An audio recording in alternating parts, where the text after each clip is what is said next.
time. It feels like time drags out sometimes. Life feels long and just very agitating and very painful sometimes, and just dredging through life. And sometimes, life, when you look back, it flies. And, they say like, time flies when you're having fun. And, what you learn for most people, including me, you're going to have your good and your bad times in life. You're going to feel like time is going slow, and you're going to feel like time is flying. I remember when I first started working, and my father had asked me, it was like one of my first weeks working construction. And he said, well, how'd you like it? I said, well, again, I said, I like getting paid. He goes, well, how did the day go? Does the day go by fast, or does it go by slow? I said, well, they keep me busy, so it goes by pretty fast. He goes, well, that's good. He goes, you don't want the day to drag out. you know. He goes, that means that I guess it's just like a red flag. If times are dreary and they drag, there's something wrong usually. And I think about life in regards to human history and where we're at in 2021 versus where we were in 1921, and you can compare years to anything. You can compare where we're at now in 2021 versus 2020. In just 1 year, we went from, well, last year, it was like a major event, the coronavirus, global shutdowns, political unrest, social issues. And now 2021, it appears we're coming out of a lot of the things. There's still some things that maybe have changed forever. And, some of that's discouraging, that, time changes some things for the good, some things for the worst. But time keeps going. Okay, so, you can't get caught in this thought pattern of trying to, go backwards, because it just doesn't work like that. For whatever reason, we can't go backwards, and we can only go forward. And it's like the longer we try to hold on to the past, it really just the harder life gets. It's an interesting thing, for the better or the worse. That's just the way this world is. And, one of my things, that I was thinking about today to try to help me stay positive on where we're at with world conditions and with, my own journey. I said, well, Sam, think about in 100 years, is the human condition better? Are you more fortunate to be alive in 2021 than 1921? And I would say, in general speaking terms, yes. Again, in 1921, in America, we were just coming out of the world. We were just coming out of the Spanish flu. Millions of people had died. Poverty was a whole different type of poverty than it is today. Economic growth was nothing like it is today. The amenities, the comforts, the electricity, the cars, the houses, all the things that we have today, we didn't have nearly any of it in 1921. There wasn't even a regular garbage schedule for people to pick up your garbage. People would just burn garbage or throw it in the street. So in many instances, I would say, yeah, the human condition is better. 100 years of human progress. One thing I was very, and I guess there's just always going to be good and bad people, no matter what time period in history. I've been struggling with that, as I was, got some feedback about getting a vaccine, because I'm still like 50-50. Chances are I'll probably get it. I understand both sides of it, but a lot of people, I understand both sides, but a lot of people are nasty. One way or the other. Well, mainly, and the people who are totally against it, very, the way they communicate is just very nasty. And I say, I don't disagree with their mindset as far as questioning, and some of the things they may be right. That's why I'm struggling with the decision. But I said to myself, if they're right, would I want to live in a world with someone like that? It's like, no. And then I said to myself, let's say, in 2021, these vaccines are not right. Let's say 100 years from now, we look back and we say there was something wrong with these vaccines and they shouldn't have got it. To not get it, I said to myself, well, what if I don't get a vaccine? And what if I am like I Am Legend, Will Smith, and I'm the only one left in society, or one of the few, and we're rebuilding a whole new civilization? Is that a win for me? No. It's like if there's no trust in anything, the system, the scientist, which there is some questionable. There's not enough time to understand everything. But if I don't know, but if we just I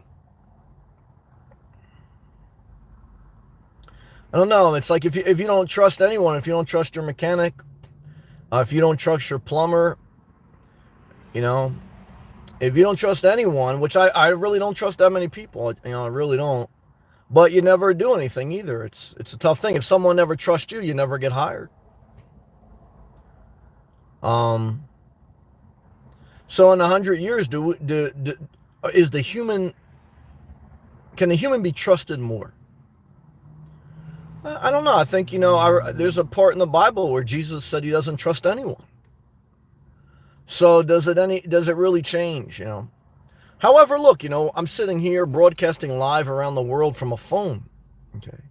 So in 100 years, even though I don't have all the answers, in 100 years, we go from talking to ourselves, because in 100 years ago, we didn't even really have phones. Forget cell phones, regular phones. 100 years ago, to communicate with your relatives that are thousands of miles away, it didn't exist. You'd be lucky if you had the money to send them a telegram. So I want to be grateful, that you can Zoom, WhatsApp, video conference, not just for your job, but for your family. That, we can share information and try to understand the truth better. I don't know if there's any absolute truth in this world anymore.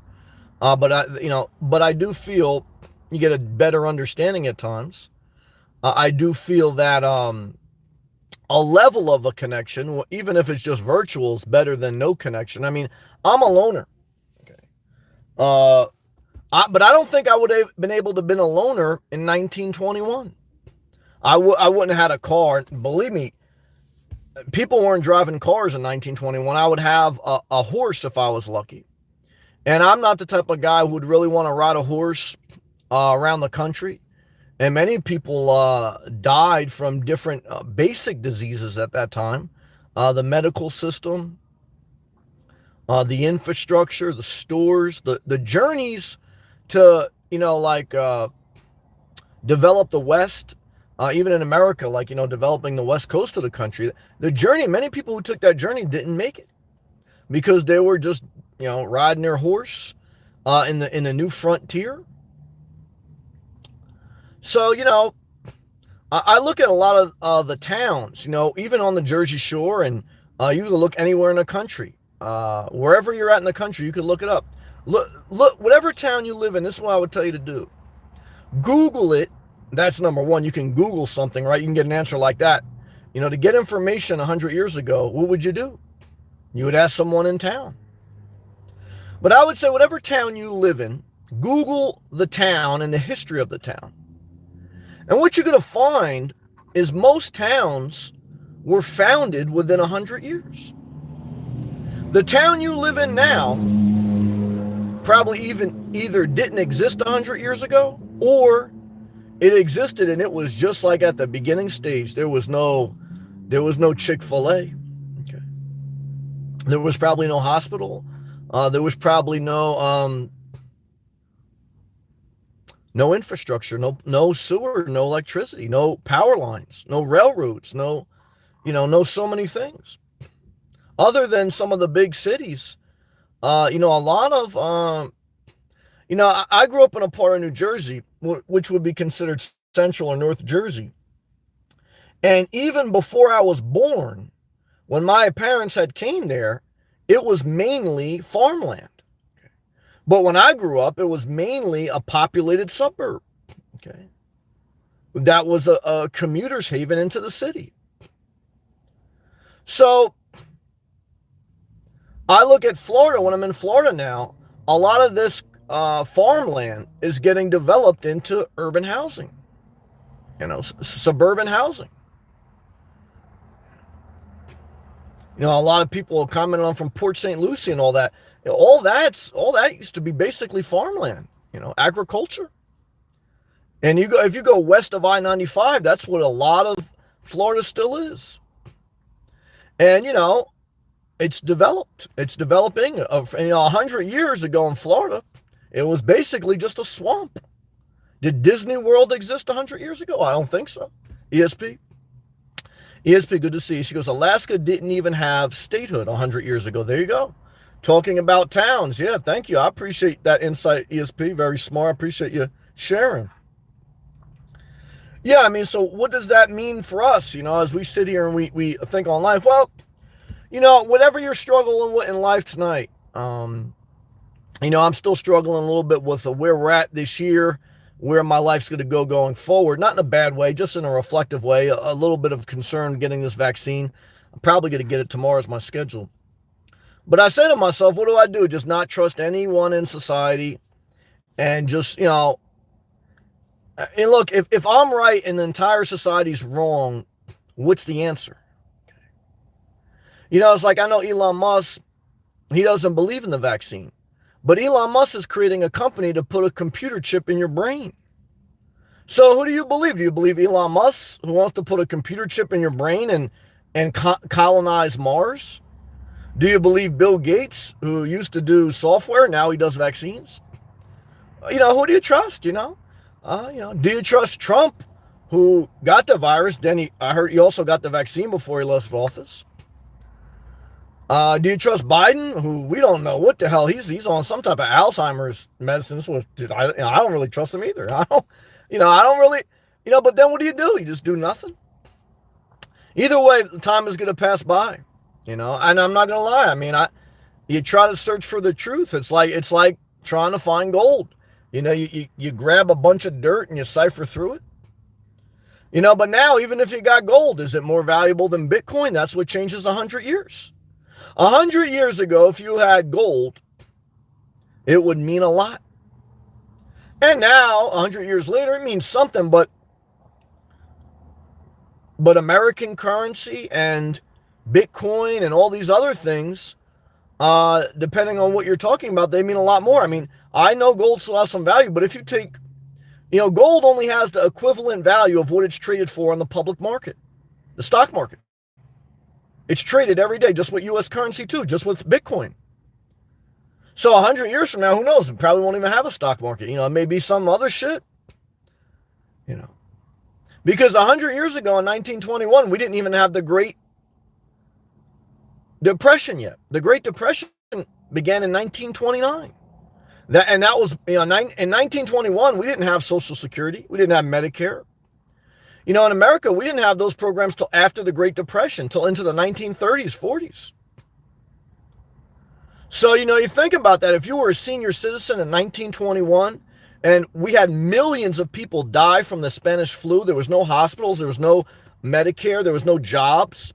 It was, there was some, but it wasn't at the scale that it is today. If anything, at least that make you put some perspective on being grateful. Now, life's not perfect. But there's a lot to be grateful for. Jarrett, one of my newest members, great to have you tonight. Hey, Sam, I live in my car, too, here in Florida. Well, shout out to you. Yeah, how long you been doing that, Jarrett? Yeah, I'm still debating what I want to do at my home base. And, to me, I struggle, man. And I say to myself, I keep living in my car. I enjoy the lifestyle overall, other than the extreme weather. But I said to myself, let's say I continue to save, and it's great to save. It's great not to owe. But as I get old, and if I keep saving, at some point, even if I'm saving a lot, it doesn't have value. Because at some point, It's like, what's the money worth? I'm not taking it with me when I'm die. I mean, I definitely wanted to cut my bills in half. I definitely wanted to pay off my debt. I definitely wanted to save. But at a certain point, let's say I maintain my health, maintain my job, maintain my side hustles. I keep saving. I keep getting ahead. At a certain point, I would have to start to deploy some of the money because at a certain point, I'm not taking any of it with me. So I'm just paying for a quality of life or what I want to do on the road. And I struggle with that, because I look at my age. I'm at the age of 40. I look at my mom's age too, because I still think, well, maybe I'll try to get my mom down here in some way eventually. Because I think about if she ever gets sick and can't live by herself, but I don't know if that will ever happen. I mean, I like the flexibility. And I think about what if global change happens in my lifetime, where there is some type of a shift in environment. Again, there'll probably be some type of government subsidy, so I don't think there'd be but it's like whether I had money in a savings account or whether I had money in real estate. It's like if there's a mass catastrophe, we kind of almost learned that with the coronavirus. You need a certain amount in savings, but it's going to be up to the government to decide what they want to do. Because if the government, during the coronavirus, if the government said we're not going to back the bond market, which basically put a bottom in the stock market and allowed to go up, if they said we weren't going to do stimulus, we weren't going to do PP loans, personally, we would basically, guys, the stock market right now would probably be at 2000. The housing market would have crashed because we lowered the interest rates to zero. No one would have got stimulus. No companies would have got the bailout money, and I know small companies that got it, big ones. So it's like if the government just didn't do anything, then everything would have collapsed. Okay. Now, how bad would the virus have got? Well, maybe it would have been the same as 1921, where millions of people had died.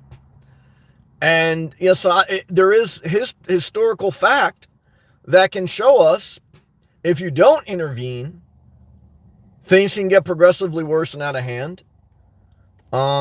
There's a balance probably somewhere in the middle. Let's go back to live comments. Wendy, hey Wendy, how are you? Sorry I'm late, nothing to apologize for. Was in a Zumba class, good, stay active, that's a healthy thing. Only car camping to get rid of debt, that's a good reason. I'm going to have a home base when I retire. Well, I think that's wisdom. Yeah, I think once you're 55 and above, I would look at a home base. Doesn't mean you have to buy. You can have a fully self-contained RV and decide to stay at campground. Even if you stealth park, if you had a fully self-contained RV, you got a home. So, and if you're going to live out of your car, if you're 55 and above, you should have enough in savings to get off the road quickly if you need to. But I would probably recommend having something, whether a subsidized apartment, whether renting an apartment, whether owning a house. Because, I wouldn't, recommend a senior be on the road full time without a house or enough money that they could change things quickly. However, it's everyone has their own life. But yeah, I agree with that. Fred, what's up, man? He goes, I saw your video earlier. Sounds like you are close to getting something more stable.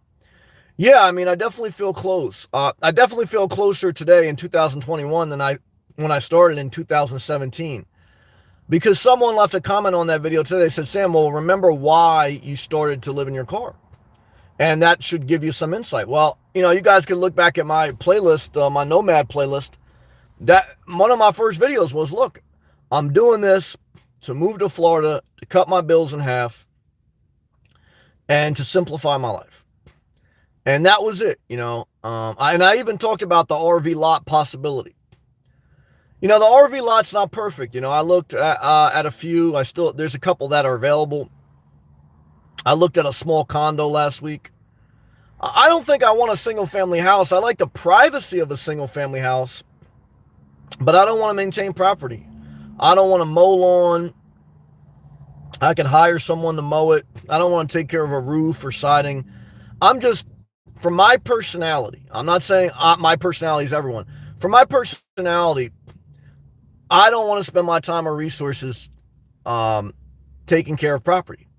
I know if I get into a community like an HOA community, I'm paying them to take care of it, but I'm accepting that. I'd rather do that than me myself do it. And I'm not saying that everyone should do that. I'm just saying that those are my thoughts. Unless I would find an absolute unique piece of property. But I would definitely say the word stabilize my life a little bit is key. I mean, it's like when I only played freshman football. I played other sports beyond that, but I remember playing freshman football and then going for it for sophomore year, and the coach wanted me to go. But I remember in sophomore year, it was in my head that I'm going to get hurt. And freshman year, I really didn't have a major fear of getting hurt. Sophomore year, it was in my head. It's like, Sam, and once something's in your head that you're going to get hurt, it's like, it's only a matter of time, At least this is my opinion here. So, because like I always tell you guys, you're going to go through pain no matter what in life. So the only thing that's worth the pain is something that you have a level of passion for. Or if you have no other options, sometimes you got to do what you got to do to get where you want to get. So at this point, I mean, I've done what I needed to do to get where I wanted to get. But it is in my head now that I need to add some stability because I'm taking too much risk.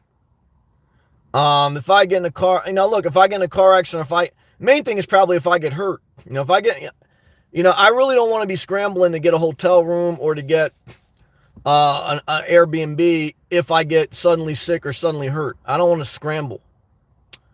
It didn't really play with me when I was in New Jersey because to me it was like, well, I'm not going to buy a house in Florida now. I'm not even there. So, and I wasn't going to buy a house in New Jersey because I was determined to leave. So, I mean, to be honest with you, I'm going to get the vaccine tomorrow. In one sense, I would like to get the home base before I get the vaccine. Because I feel like that's kind of more important than the vaccine. But for me, it's like, I don't know, because I'd rather have a home base right now. And then if something doesn't go right with the vaccine, I have a home base to go back to.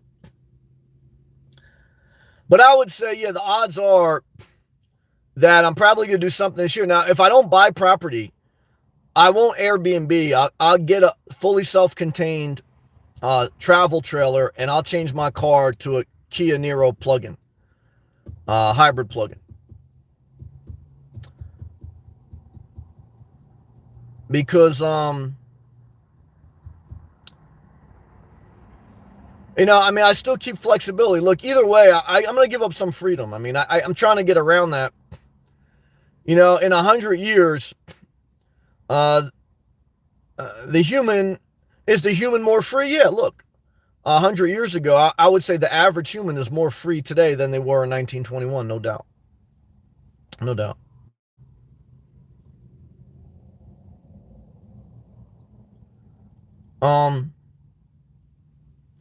So I'm free to decide, I could decide to do nothing. I could decide not to get a vaccine. I could decide not to get a home base. Sometimes the stress of having to decide is not fun. But, I would rather be able to decide for myself, in one sense. So, I guess I'm at a point in life where I understand there's no perfect answer here. And, to me, there was kind of like a perfect answer when I was in New Jersey. Because to me, it's like, there's no sense in having a house or buying a house when I'm not staying here. Okay. And like I say, now that I've left there, I'll still go back to visit my mom, but I know I'm not going to live there unless there's something catastrophic happened. It's like, well, what's my next step? It's some level of stability. Whether it's a house, a RV, or RV lot. Because, I could continue to live in my car. I don't feel I have low quality of life, but I don't feel like I have enough stability if something happens. And what I've learned in life is something can always happen. I've been probably relatively very fortunate to be on the road full time for 4 years. I've gotten sick. I've had a few issues, but I've nothing major happen. And so now I kind of feel like, I'm at the crap table in Atlantic City and my man is telling me, look, we got the money. Let's get the fuck out of here. We're playing too long, because if you stay at the crap table long enough, you're going to lose, So I kind of feel like I'm at that point. Like it's 3:00 in the morning. We've been shooting craps all night. We're up. Let's get the fuck out of Dodge, And that's kind of where I'm at. So, yeah, I would say I'm probably going to do something. Good question, Wendy. I can do, you can do live-in caretaking too in winter months. Yeah, look, caretaking, especially as the baby boomers are towards the end of their years, that's a booming industry, the medical industry. Way more than it was 100 years ago. I mean, it's amazing. Wendy, have you gotten the vaccine, or are you going to get the vaccine? I mean, if I was a caretaker, I mean, I would think you almost, I'm not going to say have to, but it's almost like a no-brainer. So, for me, I'm sitting here and I'm saying to myself, 100 years ago, we were just coming out of a pandemic or close to the end. It was a disaster. Fast forward 100 years later, we're getting through a pandemic. A considerable amount of people died, still less than 1% of society. That's my biggest struggle with the vaccine. I said to myself, well, look, let me be honest. 99.5% of people who get COVID, they're going to survive. I do think seniors and people with underlying conditions should get vaccinated. If I knew that vaccinated people can't transmit, I would say then it makes sense as a community for everyone to get I just have not seen clear data where it definitely restricts transition, meaning that even though you can't get it, you may still pass it to someone else. But if as a community everyone gets vaccinated, you kind of stomp it out. So I say to myself, as a community, as a country, even though there's a risk, it's like if I'm betting against all the scientists being wrong, all the doctors, then I'm thinking that the government's corrupt. I don't want to be part of this government. I don't want to be part of this country. If I think that every scientist and doctor is wrong and that we're going in a total, I'm basically saying I want to sit here, wait for society to collapse and form a new country and a new way of life and be a lone survivor like I Am Legend Will Smith. And for me, it's like, I don't see that the answer either, So for me, and my mom got the vaccine. She got both shots. She's fine. I know people recently that got COVID that didn't have the vaccine. They want to get the vaccine as soon as they can. I have known people that have gotten really sick. I've only known one person indirectly that has passed away. Well, two indirectly. But I've gotten vaccines throughout my life. There isn't a long-term study on these vaccines. That's a caution. It's a fair point. But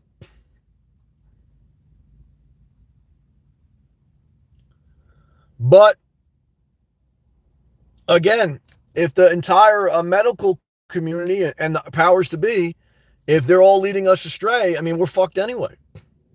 Because, what type of, I might as well be dead then, right?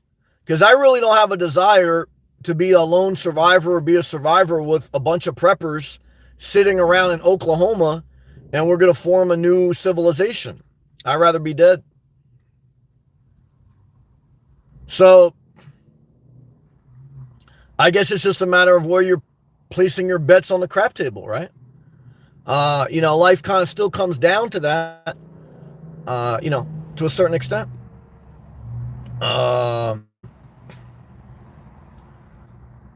Pat Go. Hey, Pat. The best thing about being houseless is there's so many job opportunities. Yeah, well, there's so many, again, you could be a renter. You can own a home. There's so many job opportunities if you're willing to work. Like I say, if you're willing to work and you show up consistently, it doesn't matter if you own a house, you live in a car, or you rent. I think it's more stable to live in an apartment or house. I do not recommend living in a car for someone in their 20s that hasn't established their career. But I'm old school now. I'm 40. So 20 years ago, there were not as many opportunities to work remotely, or there was no gig economy. There was barely the internet. Guys, 20 years ago, when I was 20, what was it, 2021? 9/11 was happening. I was still working construction. We were more worried about terrorism than a pandemic. And yeah, the internet still wasn't really popping. The internet wasn't popping like it is now. There was no gig economy. There was no Uber. There was no, even the medical field, there wasn't that much demand as it is today. So a lot changes in 20 years. So, but I still think for a younger person, I don't know, I don't want to be the old school guy. I mean, there's a lot of ways to skin a cat. There are more opportunities in certain instances than there were 20 years ago.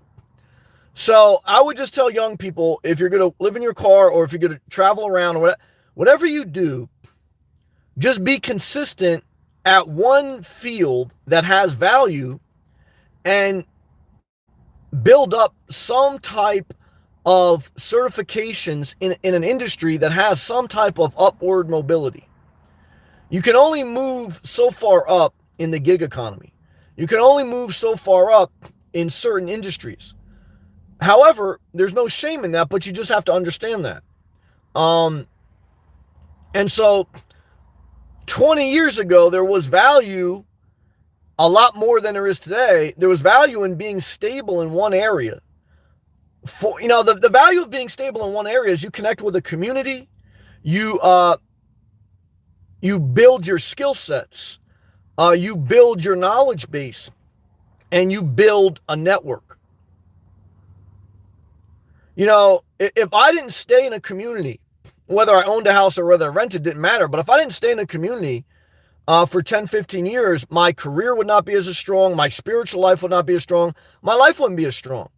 I got on the road when I was 37. My career was already established. My spiritual, mental, physical health was already established. Trying to do all that at once while living in a car, I think is too much instability. The value of a home base is stability. And the reason you need stability is for two reasons. One is your life is in an emergency and you don't need more chaos and you need to figure out some things. Two is you want to mitigate your risk. You don't need a home base to stabilize your life. You're just using it as an insurance policy. You're just using it as, if something goes wrong, this is a fallback. And it's below my means where, I got a level of flexibility.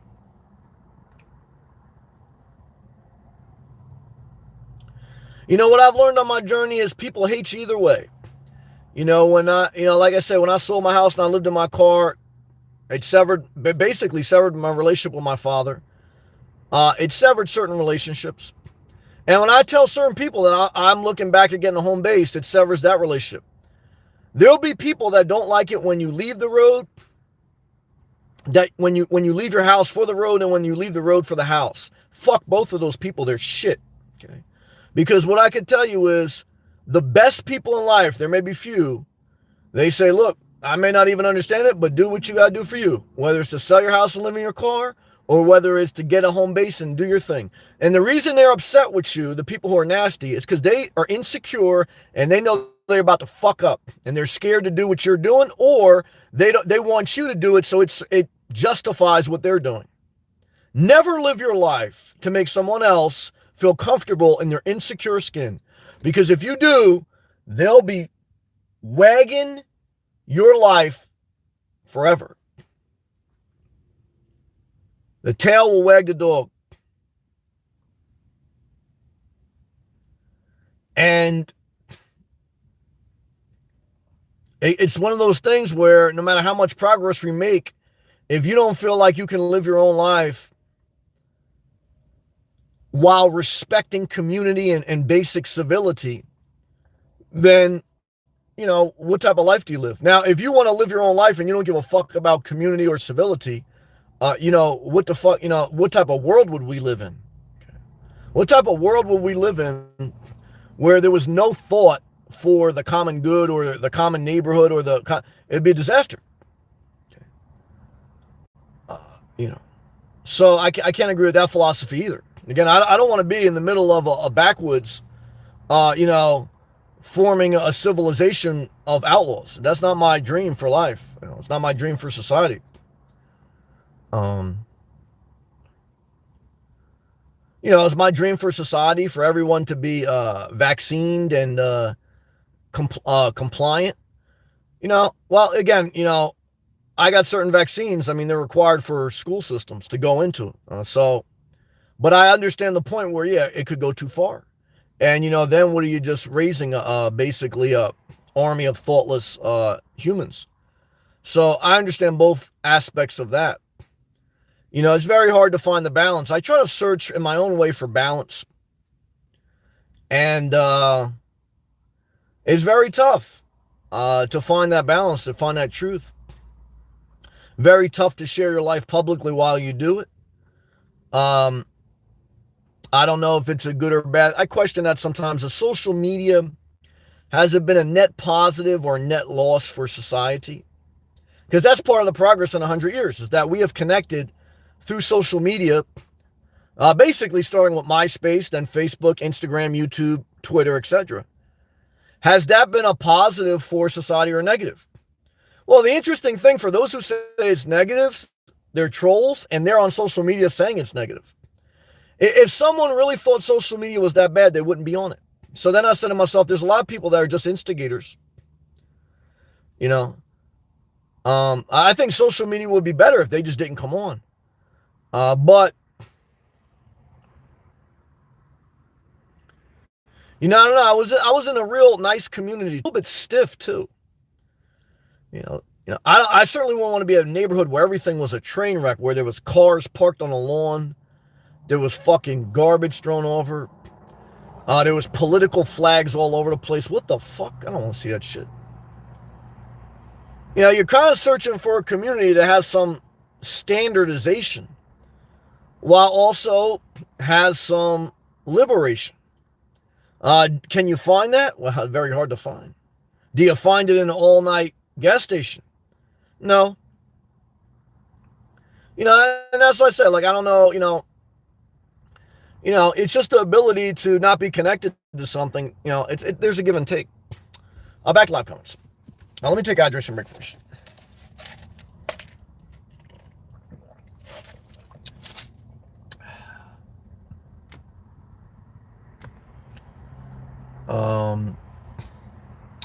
Jared, if South Florida didn't exist and you only had the option of Tampa Bay or Orlando, which one would you choose? Ooh, that's a tough question, man. That's a tough question, man, because you know I hate both of those spots.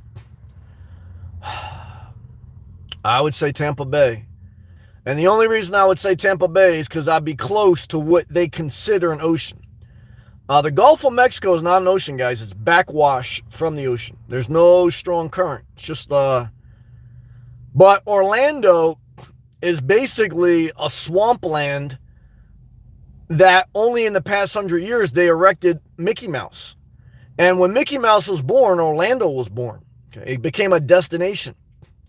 And a lot of people go there. You know, there is obviously a vibrant city in Orlando, a lot of opportunities. But if everything was equal, the opportunities that I needed and everything like that, then I would pick Tampa, but only on a water view type area. However, it's very challenging. You know, it's like, you know, to me, you know, it's like saying, you know, what would you rather live in? You know, Toronto or Vancouver? It's tough. You know, it's like, to me, aren't they both like freezing in the winter? You know, it's a tough call, you know, but I guess I'd have to say Tampa only because it's closer to the water. I don't want to live inland. I discovered that when I first started my nomadic journey and I was just traveling around a little bit outside of New Jersey. I go further and further. And I remember going into Pittsburgh, the city of Pittsburgh in Pennsylvania. And the further I went inland, the further I went west, away from the Atlantic Ocean, and the further I went in elevation, I realized I hate. The further I get away from the ocean, the more I hate the area.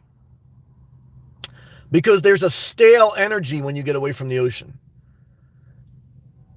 there's this, hard to explain it, but for me, the energy levels drop off so much. And Pittsburgh was a beautiful city, and I know some people like the middle of the country, teach their own, but I got to be by the ocean. I mean, I prefer the Atlantic Ocean because the energy is like phenomenal. So like when I went to the West Coast, when I first came to Florida, and I went to all the good spots. I went to Naples, I went to Marco Island, I went to Fort Myers. But what I found is the energy is low, man. Energy is low. The waves are weak. It's just, there's not a vibe, and to me, part of life is an energy, and, so I guess I'd have to pick Tampa by default, but it wouldn't be too fun. Wendy says, my first dose of the vaccine is scheduled April 23rd. Oh, okay. Not sure if it's going to be Johnson & Johnson or Pfizer. Okay. The Johnson & Johnson is 1 shot. The Pfizer is 2. I'm scheduled for the Moderna. Moderna is also 2. I've heard that Pfizer and Moderna seem to be the most percentage-wise protective, but the Johnson & Johnson, the benefit of that is only 1 shot. Thank you for sharing, Wendy. Let me know your experience. Pat, did you feed the squirrel in New Jersey? I was trying to survive in New Jersey. Nah, did I feed the squirrel? Not really. Why? I was living a good life in New Jersey overall. I lived in a good community. I would say great community. I grew up in an overall great area, diverse area, calm area, wasn't high crime rates, even though I spent time in different areas throughout the tri-state area, some good, some bad. But for the most part, when I was growing up, I wasn't feeding squirrels. I wasn't into like Boy Scout stuff. That wasn't the lifestyle I was living. And, one of my first videos was, growing up in New Jersey, we were not into RVing. There was no such culture in the area I grew up. It was a suburb. So there was houses, there was apartments, there was train stations, there was bus routes. There was no travel trailers, really. There was no motorhomes per se. There was no, there was no mobile home communities, not in the area I grew up. So for me, it was more or less just party, hit the clubs, have fun, go to sporting events, hang out, etc.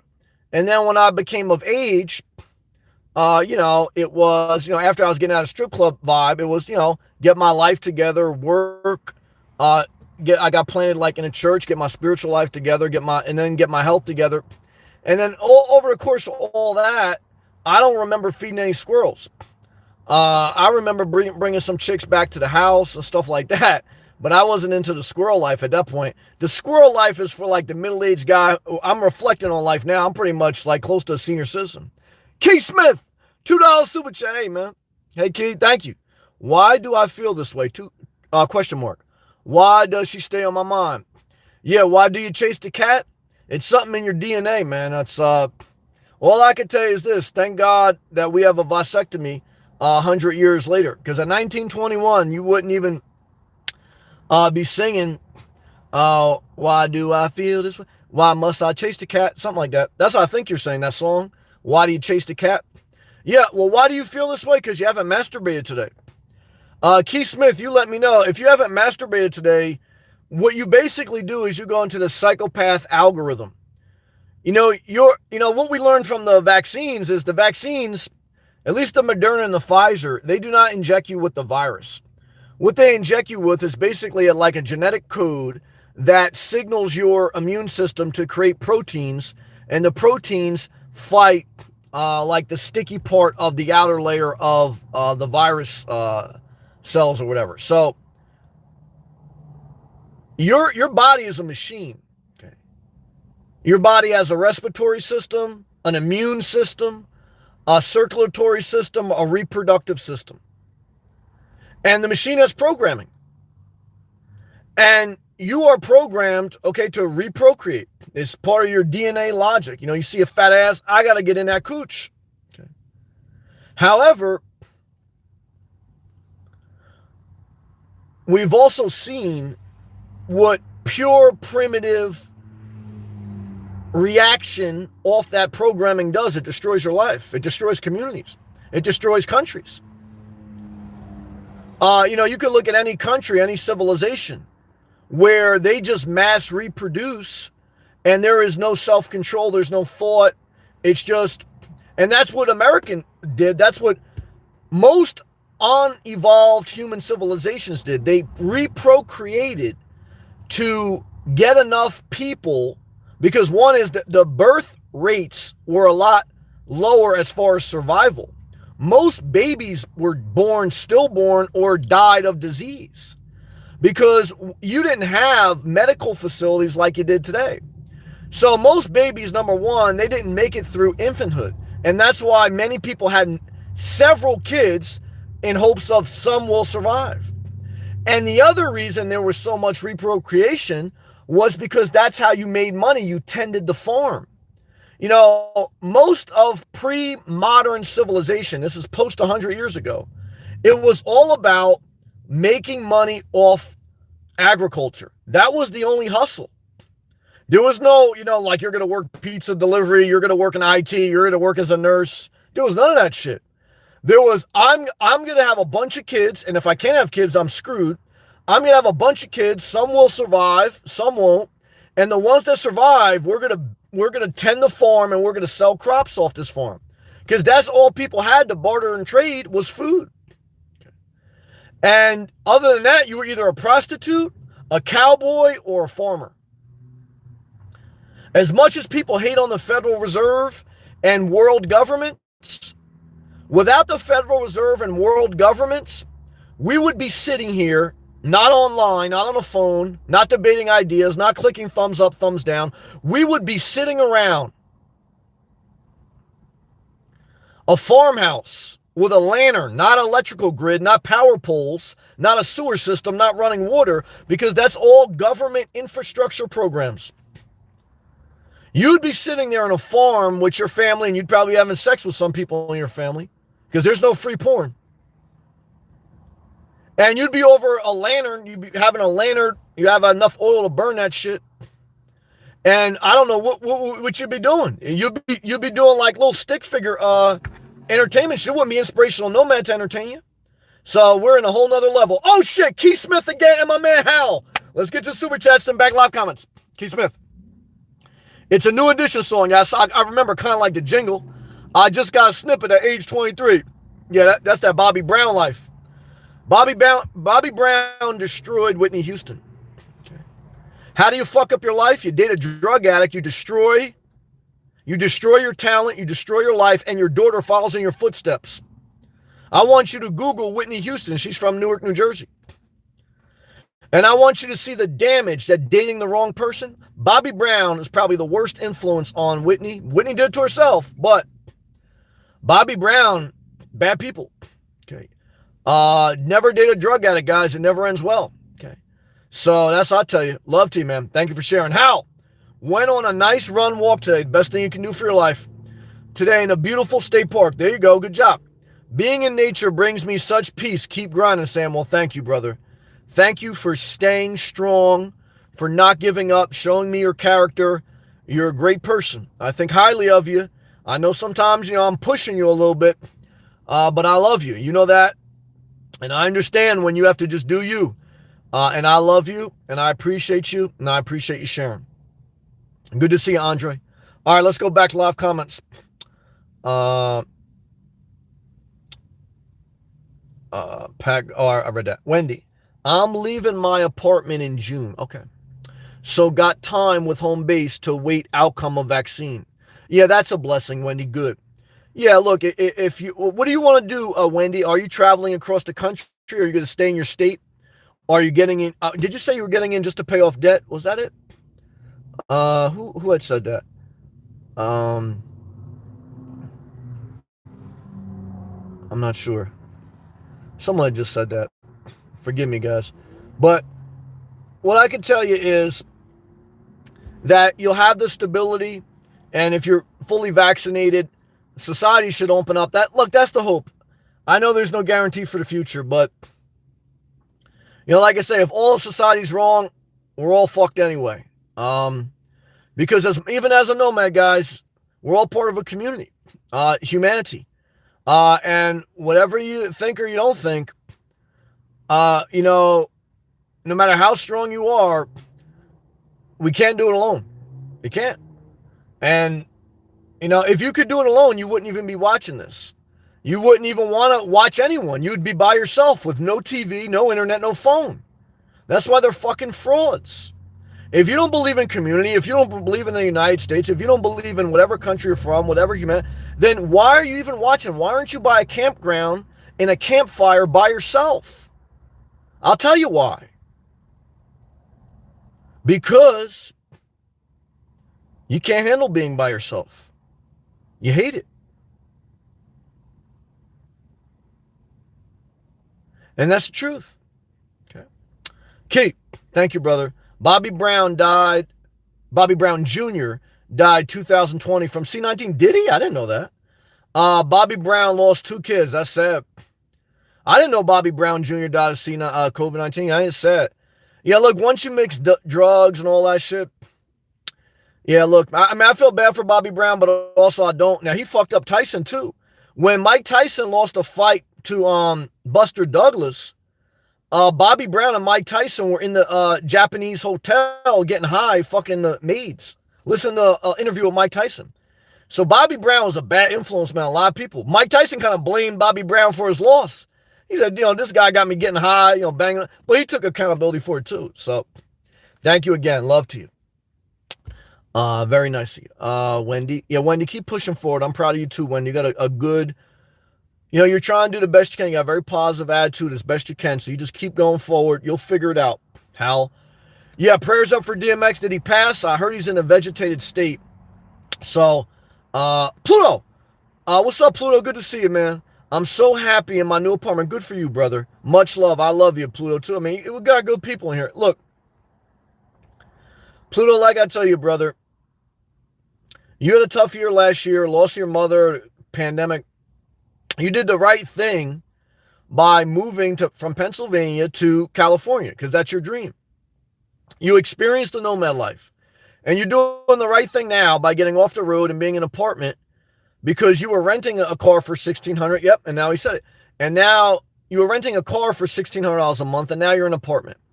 I think enjoy that apartment for a couple months, and you'll know in a couple months, do you prefer to apartment life or do you prefer car life?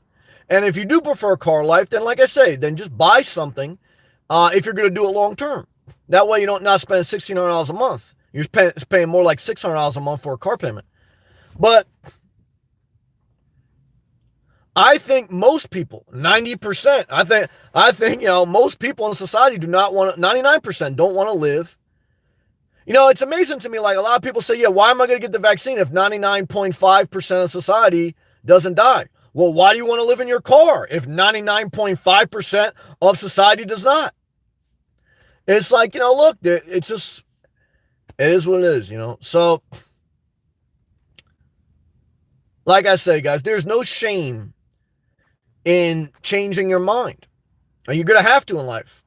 And what I can tell you is when you change your mind, people are going to get upset with you because they want you to fit in this box. But you're not, like I always tell you guys, I know this nomad life, you feel like you're on an episode of Survivor. Who can last the longest? It's true. However, it's your life. And you have to determine what quality of life is best for you at that season. Life does not stay the same. It constantly changes. That's true.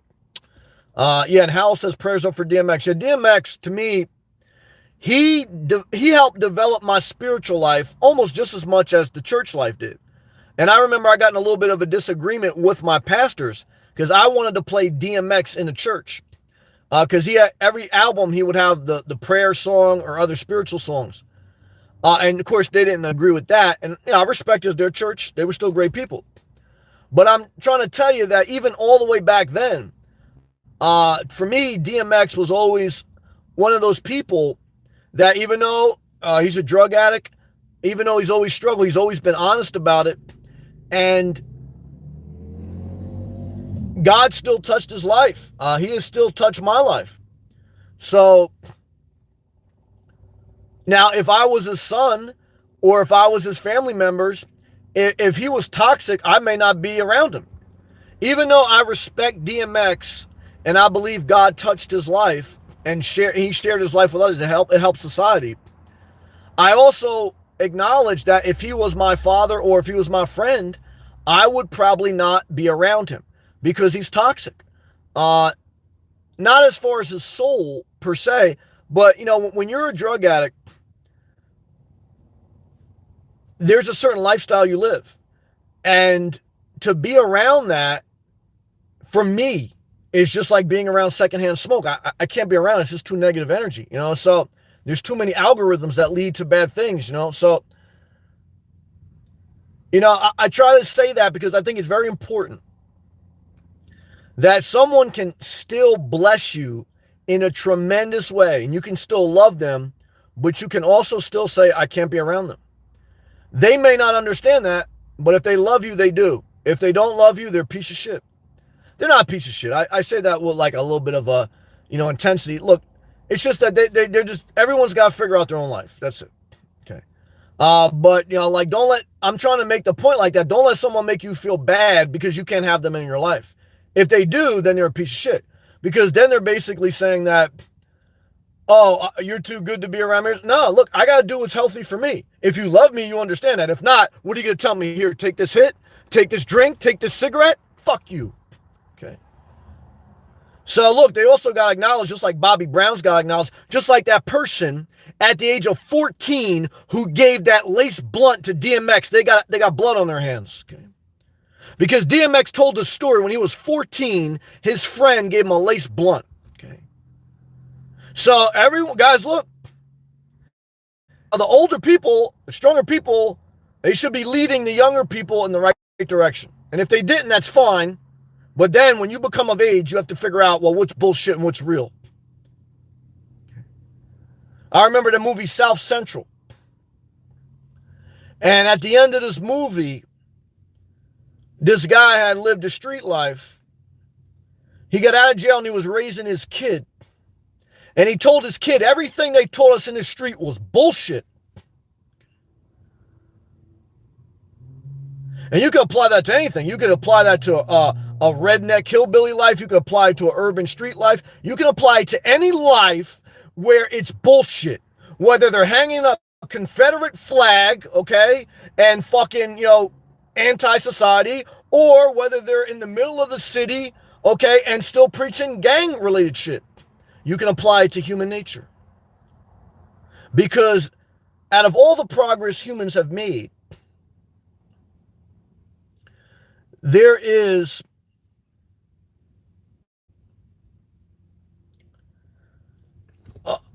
humans are flawed. And it doesn't matter their religion, their race, their culture. I can name any. I can name the Native Americans. The Native Americans were not just innocent people who got their land taken. They used to commit human sacrifice. So if the Native Americans used to kill their other Native Americans to offer to the sun god, they weren't 100% legit either. If in Africa, Rwanda happened in the 90s where 1 million people died in 3 months, doesn't mean they're all righteous either. If Europeans colonized the world, doesn't mean they're right either. I can go to the Middle East. Can I blame Sunni versus Shiite? I can blame 1 million people. Okay. I can blame Jewish, I can blame Christian, I can blame white, black, I can blame Mexican, I can blame Native American. I can look at humans. And I can make the nasty ones still thumbs down today because they're inbred with an ungrateful soul and a nasty soul waiting to lash out. And I never want to be friends with them, not 100 years ago, not today, and not 100 years from now. And I say to myself, I'd rather die of a vaccine than be the lone survivor with you.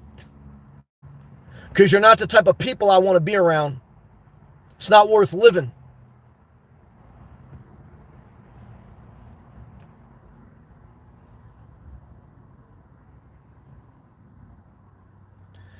So you have to decide in life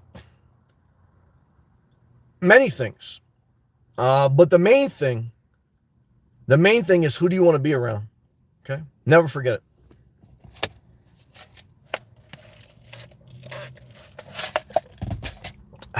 Back left comments. Hal, it's good, Sam. Good to see you, brother. Thank you for your love. Keep pushing forward. Pago. I think I had last August. Haven't had it since. Felt like I had pneumonia for 2 weeks. There's a guy on YouTube from Florida, conservative. He got the coronavirus. He tested positive for the antivirus. He was asymptomatic. Then he got it again. And he was sick for weeks. So even if you had it and even if you tested for the antibodies, you can still get it again.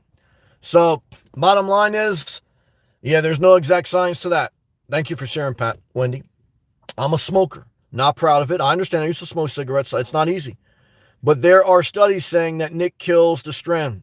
It's possible, but you'll die. You'll die first of, you'll die of, oh shit, $20 super chat from Keith. Thank you, Keith. Sam, just wanted to say how much I appreciate you. Thank you. Thank you, Keith. Your videos have taught me, inspired me, and give me hope. God bless you. Keith, thank you. Thank you very much for those words of encouragement. Thank you for that gracious tip. And I appreciate it. Sincerely, no bullshit. Thank you. Wendy, I totally empathize with your struggle with cigarettes. I said to myself, let me finish reading your comment, and then I want to expand on my thought. She goes, some say that the nicotine kills the strand. Our lungs are coated, it doesn't pass through. It's possible, but it's still not healthy, right? So, but I understand, look, it's your right, you know, I mean, I struggle with that too. Look, if we really cared about health, we would outlaw cigarettes. And while we're at it, alcohol. Because cigarettes kills 500,000 people every year. Alcohol, a few 100,000. What type of world will we live in? Well, healthier world. But I smoked cigarettes and I drank alcohol when I was young. So, I mean, I understand you want the freedom.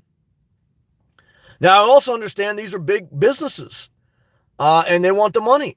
And, you know, I don't know. I mean, 100 years ago, I think we had prohibition. I should say, where alcohol was not legal. And that's how the mafia came to rise. I mean, a lot of the mafia was selling illegal alcohol, and they were in bed with JFK's father. You know, the reason that JFK got elected was because he was in bed with JFK's father used to run bootleg alcohol with the mafia. And the Italian mafia owned the unions, and they got the vote for JFK.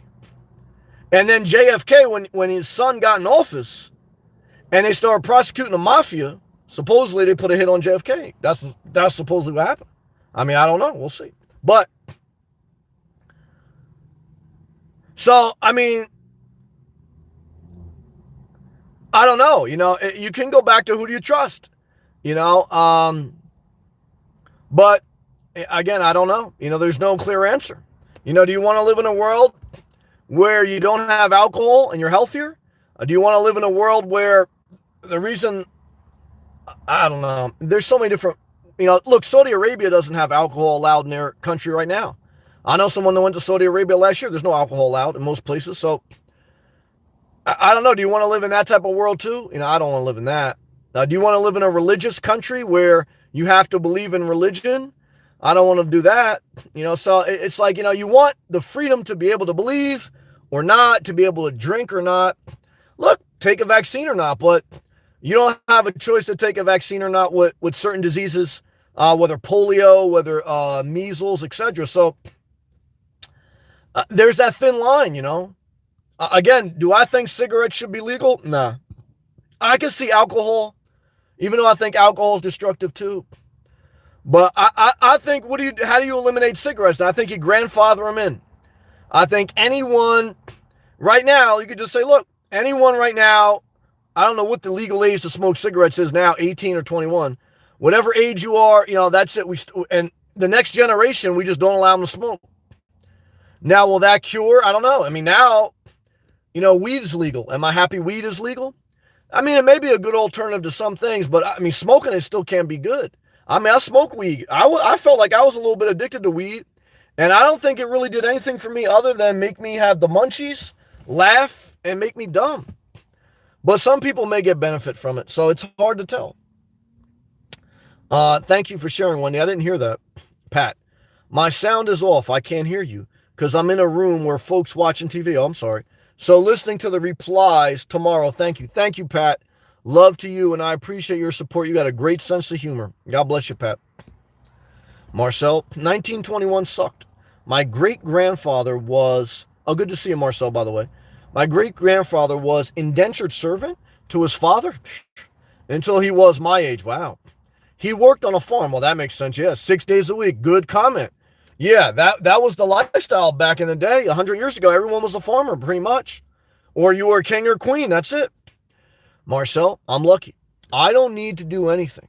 I could stay here in Europe and live off welfare and have access to all the amenities of modern world.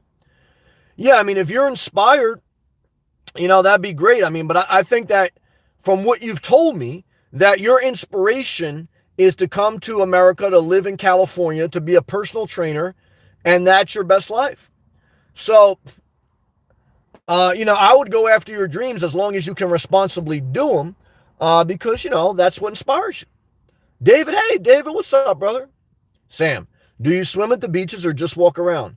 I swim. I haven't swam recently because usually I wait. I could swim. It's warm enough to swim, but usually once May hits, I pretty much swim from May till November.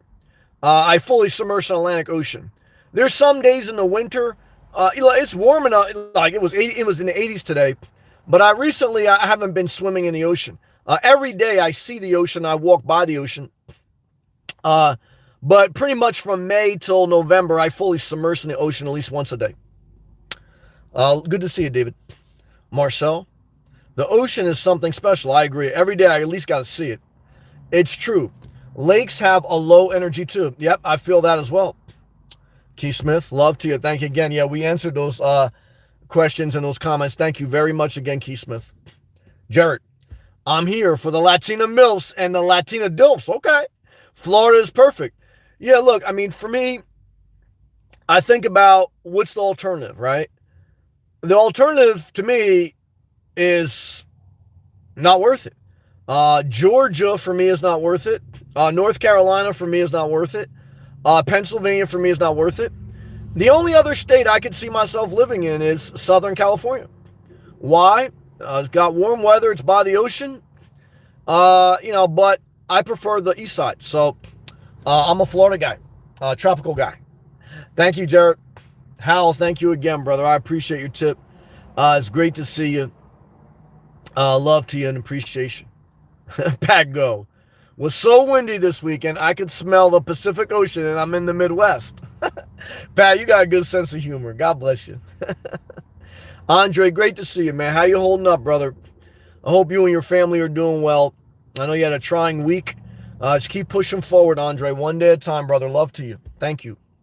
Keith, thank you again for sharing. I didn't know that about Bobby Brown Jr. Thank you for sharing. Tough for a parent to lose a kid. Kathy. Hey, Kathy. Shout out to Chicago. Hey, Sam. I can't imagine what it's like to live in 1921. Yeah, it's crazy. I can't even, it's like, I couldn't even really imagine going back to 1998. Some things were better, but there was no smartphones. I think that we still rocking beepers in 1998 or two-way pagers. So, is that better or worse? Well, it was different. You still had to stop and ask for directions in 1998. You didn't go to your smartphone and MapQuest. So I don't know. Once you go into the future, it's hard to go back, in my opinion. I don't think you can't go backwards in life. You can't go backwards in life. And I think that's one thing we learned. Good job. Great to see you. Pluto, thank you again, brother. Enjoy that apartment. I may be seeing you soon, as long as I don't die from this vaccine. Love you, Pluto. Now, what's your favorite track? Mine is Slippin'. My favorite DMX track is probably Rain, Can't Stop the Rain on Grand Champ album. Now I know only I can't stop the rain. Now I know only I can't stop the rain. I would say that's probably one of my favorites. It's an underrated song. He's got a lot, though. DMX, talented poet, hands down. They got a lot of demons, no doubt about it. And again, if I was close to him, I probably wouldn't be close to him because You just can't be around that type of toxic environment where he had basically said, if you ever watched that, he was on this show too with like Ivana Fix My Life or some shit on a Oprah channel. And basically, he was basically saying, look, I'm going to do drugs until I die. So, you know, it's like once someone has that mindset, you respect it, you love them, but you can't be around them. Keith Smith, $2 super chat. Where I live, 1921, there was genocide. Tulsa? Was there? Okay, I didn't know that. Tulsa, and let me Google it. I never heard of that. Tulsa, 1921. Tulsa, 1921.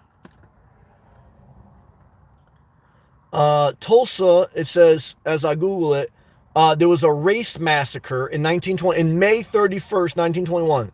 It says here, the Tulsa race massacre took place on May 31st and June 1st, when mobs of white residents, many of them deputized, I guess that means like police, and given weapons by city officials, attacked black residents and business of the, is that that's the Black Wall Street? Yeah, I heard about that. They call it the Greenwood District. I've heard about that in an interview. I didn't know that was, that's in Tulsa. Okay. Yeah, I've heard about that. It has been the single worst incident of racial violence in American history. I didn't know that. The attack carried out on ground and formed private aircraft, destroyed more than 35 square blocks of the district. At that time, the wealthiest black, that's they call it the Black Wall Street. At that time, it was the wealthiest black community in the United States of America. Yeah, they call it the Black Wall Street. Okay. Yeah, that's interesting. I heard about that, but I didn't know all that information. So thank you for sharing, brother. Fred. What's up, Fred? Good to see you, man. Shout out to Brooklyn. Keith Smith. Actually, the autopsy was released a week ago, and it had turned out it was drugs. What, and Bobby Brown Jr.? He has opioid, he has opioid and cocaine in his system when he died. That must be Bobby Brown Jr. Yeah, it's a shame, man. It's a shame, man. You just hate to see that. Keith, thank you again, brother. So gracious of you. And I appreciate your love and support, man. Thank you very much. Thank you. Pat. Oh, yeah, I read that. Pat, you got a great sense of humor. Keith, thank you again for sharing that. Yeah, it was good to read that information. Pat, oh my God, that's terrible. Yeah, that's American history, part of it. You know, there's many layers of American history. That's part of it.